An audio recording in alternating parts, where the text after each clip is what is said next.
I keep having this phrase in my head that you said earlier about doging Russia. Russia needs a doging. As you might know, I live in Brazil. I'm American, but I live in Brazil and I have for many years. And over the last 2 months, you have this right-wing populist movement led by Jair Bolsonaro, and they talk all the time now about U.S. aid and where money has gone, because there's been a lot of U.S. aid money into Brazil as well. And you have now right-wing conferences in the United States, and they're often attended by right-wing leaders from every continent, from Europe, from South America, from everywhere. And it is kind of ironic because all of these right-wing populist movements are very nationalistic in the way they describe themselves and the way you're talking about this Russian identity, Russian sovereignty, Russian patriotism. But at the same time, maybe because of the internet, maybe for other reasons, there seems to be a very close linkage, almost like it's like an international movement as well, where populists and nationalists are linking up together increasingly and forming a kind of worldwide movement. Is that how you see Russian nationalism? I mean, you're very tapped into the right-wing discourse in the United States. I can see that. And I see that in a lot of other populist and nationalistic movements as well. There's a little tension because it's the idea is we want an expression of our own country, our own culture, our own history, our own borders.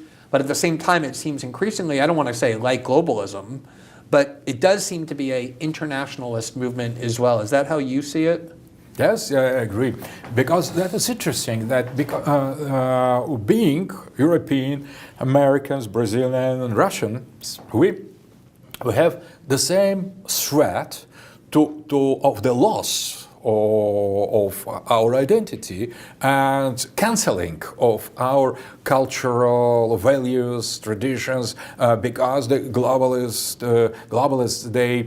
they promote the kind of postmodern relativism. So no values, no gods, everything is optional, and there is no organic identity. All identities are just the game. So you could choose any identity you prefer, and all the values are relative, and so there should not be national states, national culture, no civilizations, only one civilization, liberal, end of history, and so on. And that is directed against Russia, against Russian understanding of what Russia, Holy Mother Russia, is, what is our tradition, our religion, our value. The same, it is against United States of America, including against those conservative part of it, very, very large as we see. That goes against majority of European population under the rule of globalists. The same, I think, for Brazilian people. So I see that this coordination or beginning of coordination of these conservatives, and the people. I don't like term nationalist because I am not nationalist. I don't think that is good term that fits for Russia, because we had here much more a civilization state with different nations. Not just a nation state. No, absolutely never nation state. Soviet Union wasn't national state. Russian Empire wasn't national state. So nationalism maybe for Western country it is normal term. For our country is the wrong term. So I could not. They describe me as ultra-national, but I'm not nationalist at all. So no. That is just irony. But I think I agree. There should be a kind of coordination between the peoples and the countries and the movements defending their own deep identity, their own civilizational values. And because there's a common enemy, as you see it, which is globalism. Globalism, yes, not the West, because not China, not socialism, just globalism. Globalism, it could be Islamic, it could be Chinese, it was Soviet Russian. That was the kind of globalism as well. Now it is left liberal Western globalism, but all kind of globalism is bad. When you say Soviet Russian, globalism. That's how it was before. Do you mean the exportation of the Soviet ideology to other parts of the world? Yes, which you oppose? Yes, I was dissident in the Soviet time. Right. I was formed as traditionalist, as philosopher of conservative values,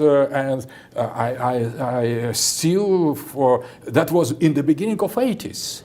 So 45 years ago, I started something like Conscious Life, and that was against this globalism of the Soviet Union, against materialism, against atheism. I was in favor of restoration of great Russia, the Russia as a civilizational state, and I fought for that against, not so much against communism, but I was against. It was youth. I didn't participate in some political movement, but ideologically I was very opposed to that. And when perestroika started, I tried to get from the trap of the liberalism in order to promoting return to the roots, or Russian roots, and that I still I defend the same values. But I think that this kind of dialogue between different tendencies, not necessarily right, not necessarily nationalist, and for sure not racist, because racism it is globalism. The globalists are racist because they think that there is only one civilization, the liberal one. That is the superior one. So yes, that's suprematism, liberal suprematism. I am radically against all kind of racism, but I think that these people who the people who defends this civilizational identity being different for them should cooperate, should hear each other, should get inside the skin of other in order to understand the perspective, for example, of American patriotism, of Brazilian patriotism, Chinese, Islamic patriotism, Iranian, so Jewish. Nobody should be excluded from this this dialogue of the people conscious about their belongingness, conscious of their deep identity, and defending this identity together against the globalist threat. And is I know you're a philosopher, so just to go kind of a little bit deeper into that first principle, is the reason that you think it's beneficial or desirable for people to embrace this kind of cultural identity or whatever, religious identity, however people identify, is because naturally human beings are tribal and the sense of tribal belonging is important? Or is there some other value that causes you to want to preserve that way of organizing? Tribe is one of the level of the identity, the smallest level, clans, tribe. There is much higher as well, the other levels. I have dedicated to that my book that is translated into the English, Ethno-sociology. And the highest point of common identity, common destiny, common social understanding of the unity, it is civilization. But in my opinion, and that's the most important point in my philosophy, that there is not only one civilization, but there are civilizations, so in the plural. And that is the highest level. It is not tribal, not clan, not ethnic. It is not national. It is something much higher, but they are very different from one to the other. For example, the civilization, Chinese civilization. China is civilizational state. There are many ethnical groups inside. There are many form of life and traditional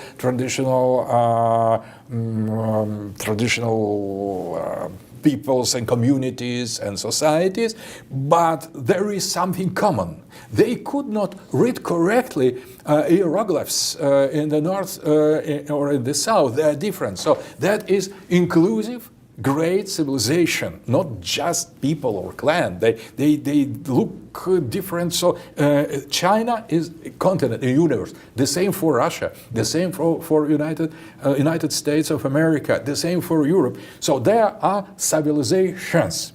And there is no direct hierarchy. There is no hierarchy between them. So Indian civilization, Islamic civilization, not Iranian, Persian, Turkic, Malaysian, but These are nations, and you're talking on a higher level of civilization. Absolutely. So nations could be the part of civilization, but civilization, it's something that is highest unity possible.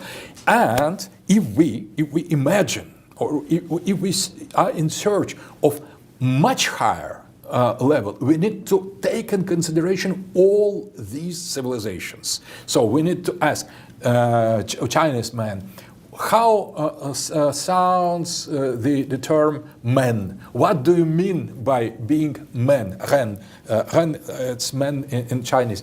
And what are implications? What are the basic texts you have derived this term from? The same for Islam, the same for Africa, for Latin America, for Russia, for Europe, and only after taking in consideration these civilizational claims or translations, we could arrive at some system. There will be, for example, human rights, but human and rights in each civilization, they have totally different meaning.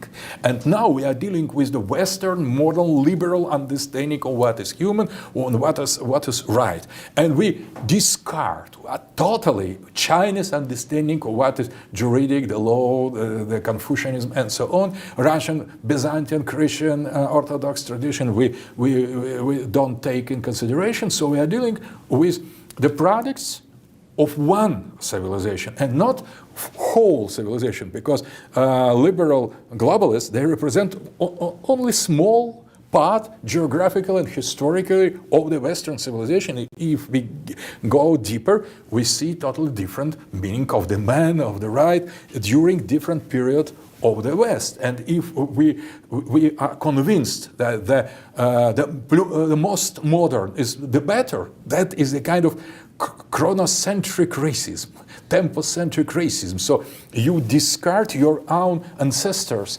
You consider them to be stupid, primitive, and so on, broken. Right. And that is wrong. We need to respect them. We need to understand them.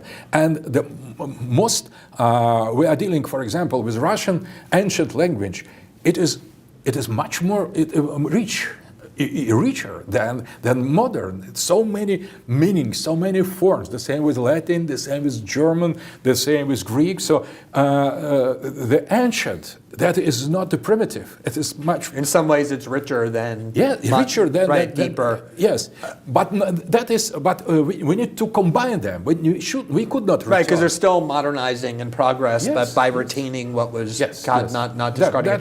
That's a perfect segue to what I wanted to. The last thing I wanted to ask you about, which is what you're describing. This kind of, and it was the end of history was all about that, as you referenced earlier with Fukuyama, and this globalist notion that we're going to impose on everybody and everything our Western ideals of liberalism because it's objectively superior was possible in the wake of the fall of the Soviet Union, when the United States was the superpower, the unilateral world governed by one major power.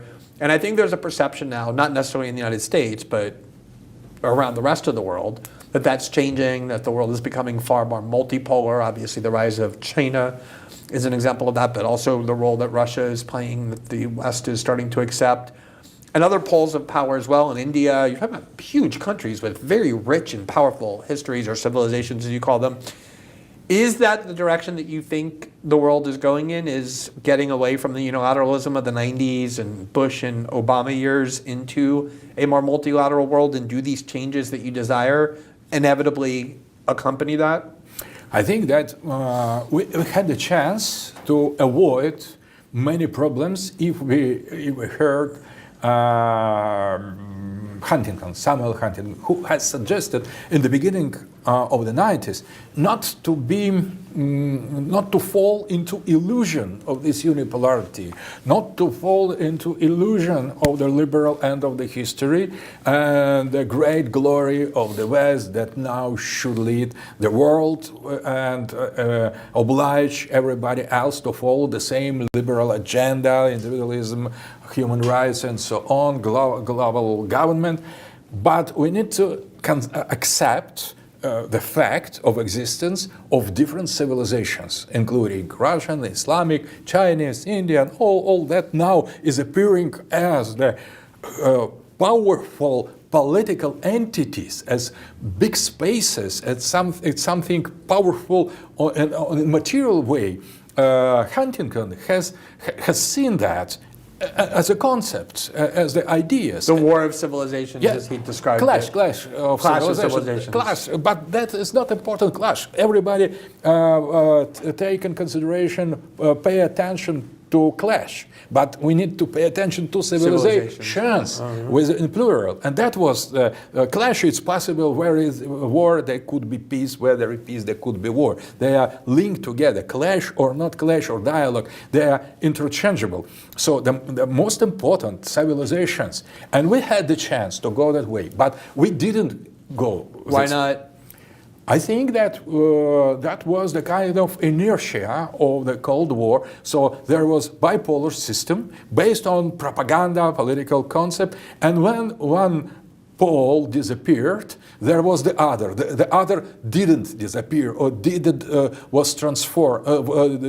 didn't transform. So that was a reason why NATO exists still. So why they try to find a new enemy in order to explain its being. So we, the West, went unipolar way. I have spoken with one French general who has received the order after the fall of the Soviet Union and to 1992, precisely to create Eurocorps, to create European army, because there is no more the threat from of the East. The NATO is obsolete, so we need to create European army. And he has said that he has prepared during 6 months almost everything. So that was almost everything was ready to that, dealing with Germans. Then NATO would automatically disappear because the purpose of it no longer existed. Maybe they thought like that, right? Because there was no the threat on the east, Russia was democratic, and so on. And after 6 months, he has received the second order: stop that, stop that, destroy it. Because things weren't going to continue. And yes, and that was a kind of decisive moment to where to go, either to multipolarity suggested by Huntington, and now we are obliged to accept that. Marco Rubio has accepted that already. So we are in multipolarity, but this multipolarity is the result of the wars, of the conflicts that they still didn't end. These wars, they continue. So that was the wrong decision, and this idea of continuing unipolar moment, as Charles Krauthammer has said, that was the great crime against humanity. So in spite of accepting this and dealing with these re-emerging civilizations as Chinese, Indian, Russian, Islamic, with delicate methods to accepting their claims, respecting their right, and carefully constructing the global reality in favor maybe of the West, but dealing carefully with these emerging civilizations. Instead of that was choosing the right to go ahead, to continue this unipolarity, to continue this Cold War, but without old enemy. They tried to put Islam in the place of this global enemy that failed, and finally they returned to the same old story of Cold War about how evil those Russians are. Right. I think that was the mistake, and that was crime of the Western globalist elite not hearing Samuel Huntington. Well, and ironically, you seem to be suggesting that had they been more delicate about it, had they found a new way to deal with the world, different than how they dealt with it during the Cold War, that maybe they would have been more effective in imposing a global order because it would have produced less of a backlash, the kind of backlash that we're now seeing. Yeah, exactly. Maybe the West could assure its leading role in this multipolar world, and now everybody hates the West because of this artificially prolonged unipolar moment.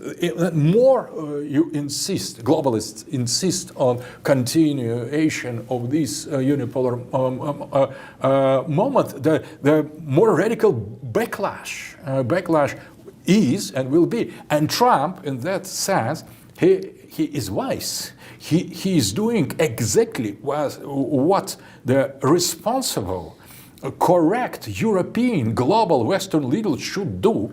Let the other create their greatness, their civilization, their pulse, if they can. So Trump, he doesn't promise to the other to make them great. So it is up to us to make us great. That is why we need a Russian Doge. Well, last question, and it's the perfect conclusion, I think. There was a speech, I don't know if you saw it, I think it was in 2023 by Fiona Hill, who's a long time. Yeah, okay, so spy, the leader of the spy, American spies. Yeah, she's been a Intelligence. pretty very, but she's also been a very kind of militarist person when it comes to dealing with Russia and China. She worked in the Trump White House, but she gave a speech to a bunch of European national security elites in 2023, where she said, "Look, this may not be what I want to tell you, but I have to tell you because it's the reality, that when we do things like fuel the war in Ukraine, or even what the United States was doing, arming and fueling Israel's destruction of Gaza, leaving aside the morality of it or the wisdom of it," she said that's exactly the kind of resentment that gets created around the world that is driving a lot of countries into the arms of China and BRICS and looking for alternatives to a unilateral world, because there's a perception that instead of respecting the world, we use our superior military force to bully it, to get our way. And that's inevitably going to create a backlash. It's inevitably going to push people away from us. Do you basically agree with that framework? That's correct. This remark, this observation is totally correct. But it was just bizarre to hear it from her, since she...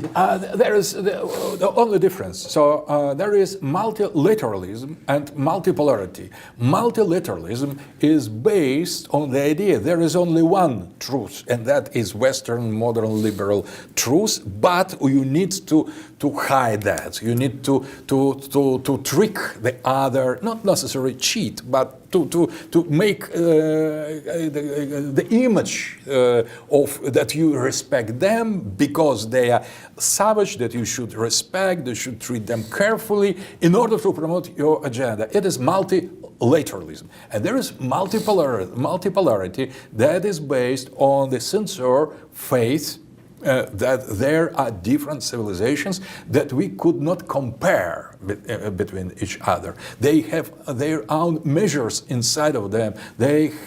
All of them have their proper vision of what is time, what is life, what is soul, what is God, what is space. So, and if you accept this sincerely, this plurality of civilizations, that is not about leadership, that is about humanity. So that is new, not so much realistic, but idealistic vision. So I think that is difference. Multipolarity is very, very sincere and very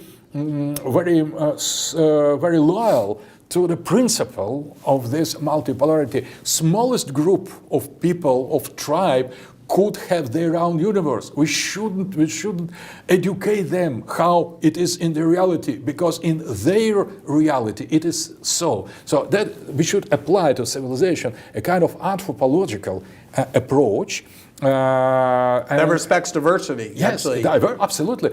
Diversity and universes and differences and the thing that could seem to us to be weird or strange, we shouldn't judge them, because for them maybe what we do seems very, very strange. So that is diversity and real pluralism of civilizations. So that is the principle, that is philosophy. And I think Fiona Hill just thinks how better to For sure, it was just a strategic point that she was making, not a broader moral or ethical one, but one that I think nonetheless Europeans needed to hear. But she is right. Yeah. Well, Professor, thank you so much. This has been very interesting, and I really appreciate your taking the time to talk to me. You're welcome. Thanks for watching this clip from System Update, our live show that airs every Monday through Friday at 7 p.m. Eastern exclusively on Rumble. You can catch the full nightly shows live or view the backlog of episodes for free on our Rumble page. You can also find full episodes the morning after they air across all major podcasting platforms, including Spotify and Apple. All the information you need is linked below. We hope to see you there.